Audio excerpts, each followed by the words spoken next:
तो दोस्तों ये मेरा छोटा सा DIY आपको कैसा लगा और बताइएगा ज़रूर कमेंट बॉक्स में। अगर अच्छा लगा हो तो लाइक शेयर कमेंट जरूर कीजिएगा, सब्सक्राइब जरूर करिएगा, बेल आइकन को जरूर प्रेस करिएगा ताकि मेरे आने वाली वीडियो की नोटिफिकेशन आप सबको मिलती रहे। तो दोस्तों देखिए, दिवाली के पुराने दिए से हम लोग अपने गार्डन की सजाने वाली तरह तरह की चीज़ें बना सकते हैं।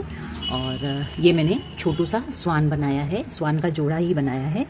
तो बताइएगा ज़रूर कैसा लग रहा है। So thank you, bye.